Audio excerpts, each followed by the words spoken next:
tänane evangeelium on meile mõneti tuttav ja kunagi see pilt heast karjasest oli nagu selline väga-väga elulähedane. Nüüd, kus me elame sellises tehnilises maailmas ja oleme üha rohkem linnainimesed, siis ta võib-olla nii vahetult ei kõneta enam, aga siiski kõnetab. Kuuleme siis seda, mida Jeesus räägib. Mina olen hea karjane annab oma elu lammaste eest. Palgaline aga, kes ei ole karjane ja kelle omad lambad ei ole, kui ta näeb hunti tulemas, jätab lambad maha ja põgeneb ja hunt kisub neid ja ajab nad laiali. Ta on ju palgaline ega hooli lammastest. Mina olen hea karjane ja tunnen omi ja minu omad tunnevad mind. Nõnda nagu isa tunneb mind ja mina tunnen isa ning annan oma elu lammaste eest. Ja mul on veel lambaid, kes ei ole sellest tarast. Neidki pean ma juhtima ja nad kuulevad minu häält ning siis on üks kari ja üks karjane. Isa armastab mind seepärast, et ma annan oma elu, et seda jälle tagasi võtta. Keegi ei võta seda minult, vaid mina ise annan selle omal tahtel. Minul on meelevald seda anda ja minul on meelevald seda jälle võtta. Selle käsu olen ma saanud oma isalt. Aamen. Nagu ütlesin, need pildid, mida pühakiri ja eriti Jeesus iseendast toob, need on niisugused erilised. Nad nagu sõltuvad ka sellest nende mõistmine, mis meeleolus me oleme või milliste inimestega me kokku puutume ja ka sellest, mis vastutus meil endal on.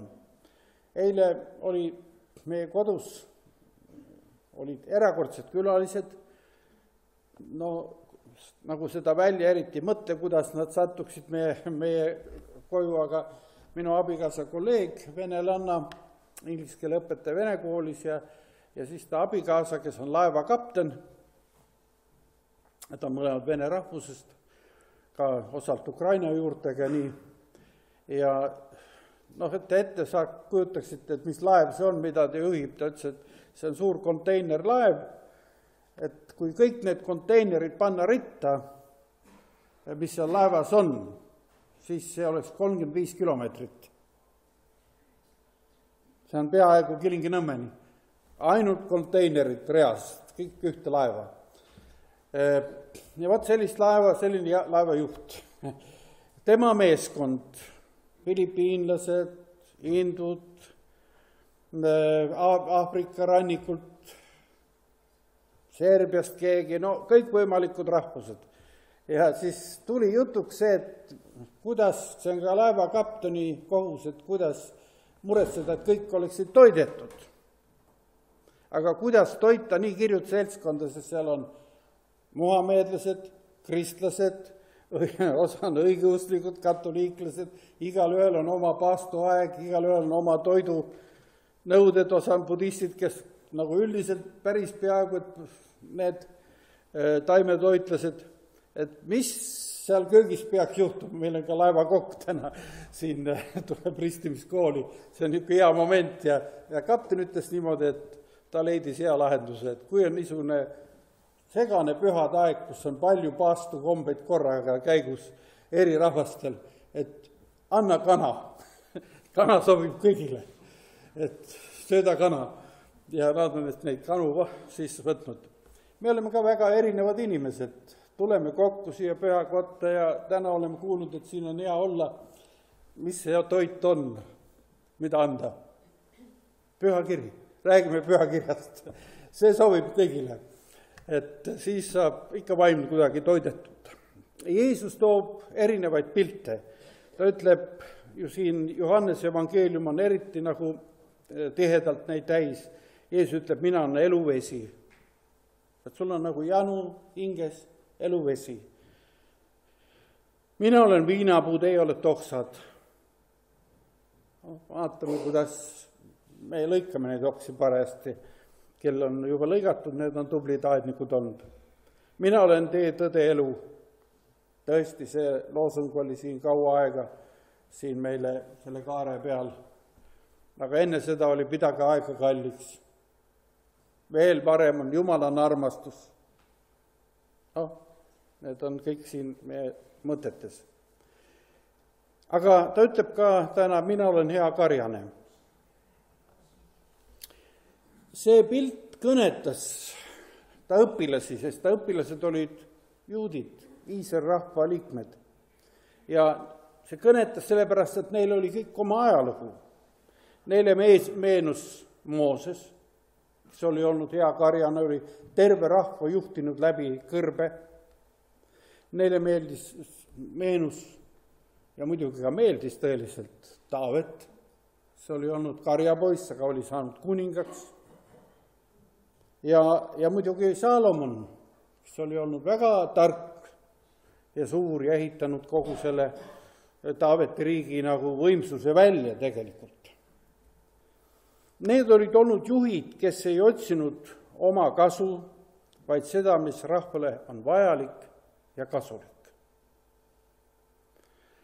See on nagu see usk, mis täna Eesti ühiskonda ju nii teravalt närib, et meil on kogu aeg see tunne, et need, kes Toompeal istuvad või seal Stenbocki majas või kus iial ministeeriumis, et nad otsivad vaid oma kasu ja nad ei mõtle rahvale.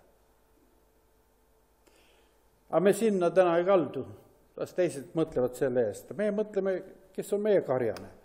Taavet laulab, see on 23. laul, mida vanasti õpiti leeris ka pähe. Ja ta ütleb nii, issand on mu karjane, mul pole millestki puudust. Haljale aasale paneb ta mind lebama, hingamise veele saadab ta mind, tema kosutab mu hinge. Ta teab, mis meil vaja on. Ta teab nagu see laevakapten, et kui asi läheb isegi väga segaseks meie toidumenüüdega, siis ikka üks asi on, millega võib toita.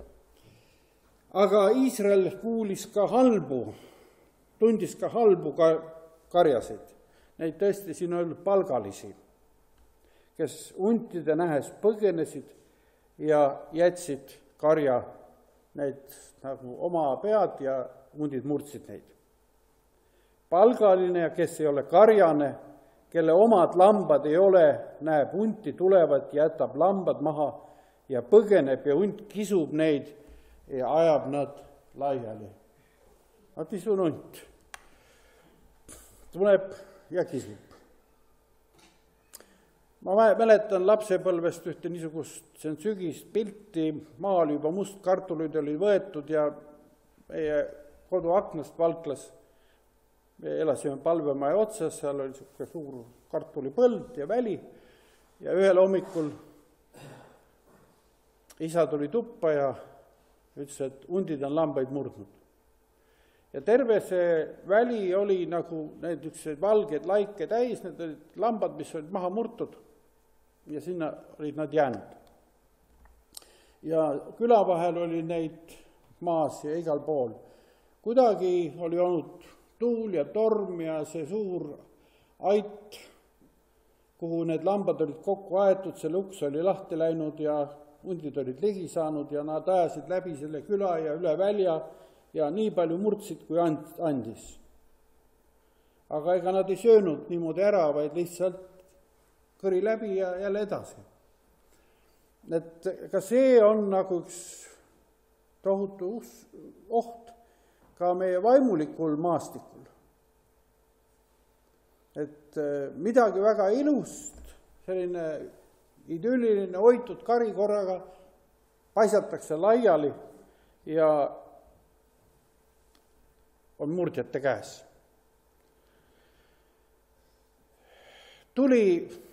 Andke andeks, mul tulevad need eilse vestluse mälestused, aga need on niisugused nagu meestele arusaadavad. Tuli jutuks ka sellest piraatidest, Somaalia rannikul ja kõigest sellest.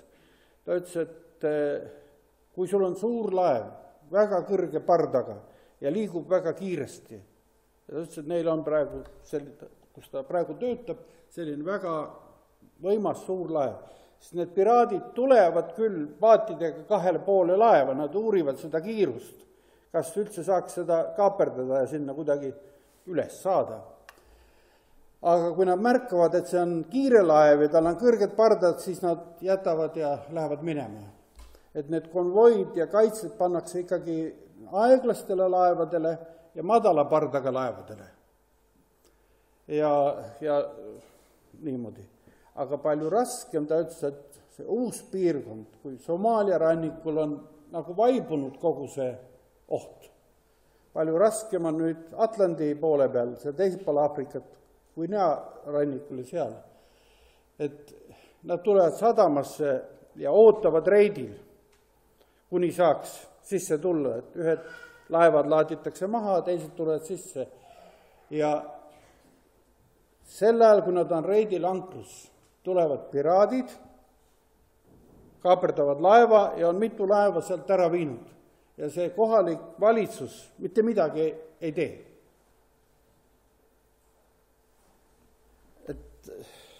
Ja ta ütles, ma kapteniga, meil ei ole relvi, meil ei ole mitte midagi. Ma ei saa mitte midagi teha.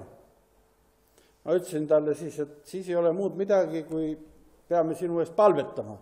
Et sul oleks ikka kaitseingel seal seda laeva kaitsmas. Ja see suur mees, võimas mees, abetunud, tõeline laevakapten, ütleb, et ega ei jäägi midagi muud üle, kui palvetada.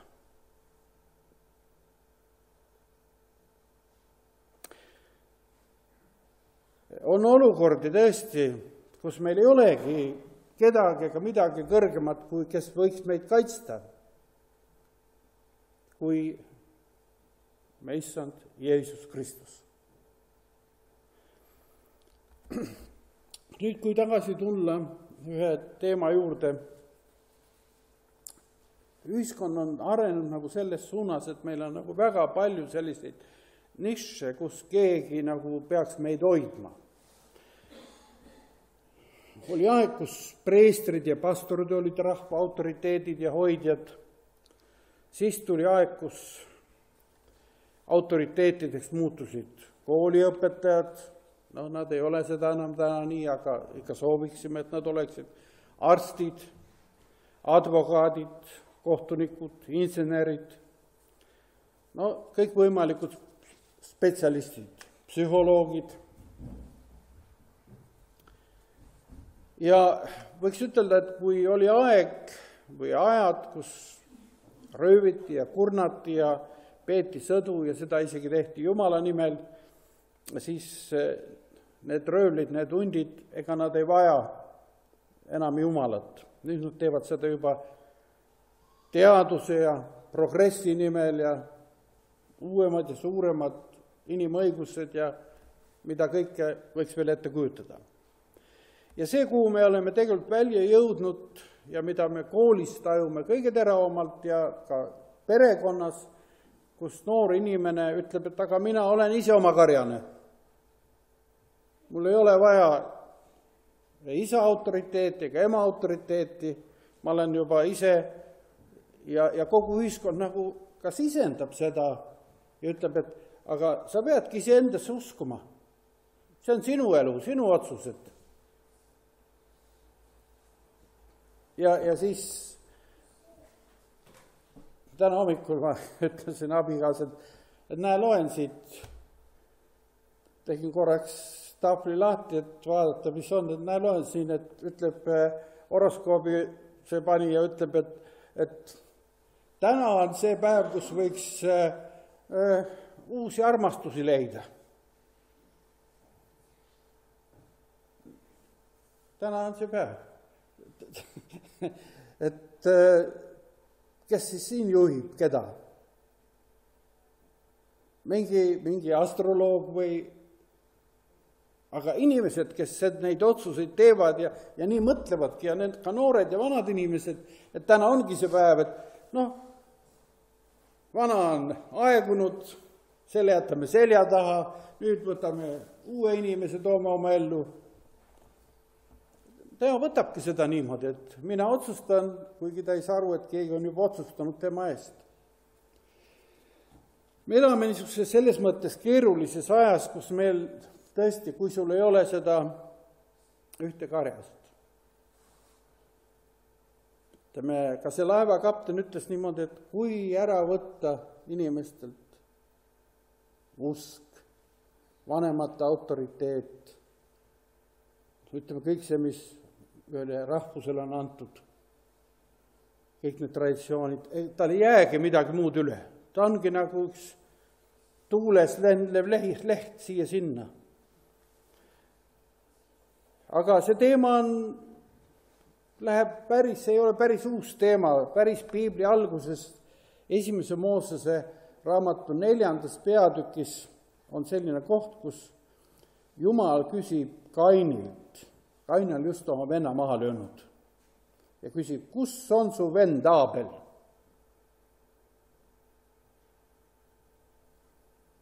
Ja see Kaini vastus on väga kaasaegne. Ei mina tea, kas ma olen oma venna hoidja. Ega mina tema karjan ei ole.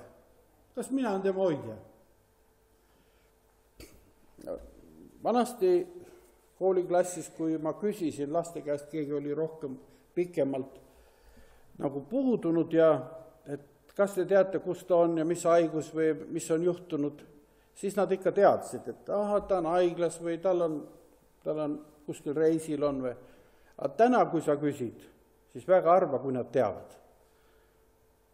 Võib-olla kuskil maakoolis rohkem teavad, aga linnas neid ei huvita ka see.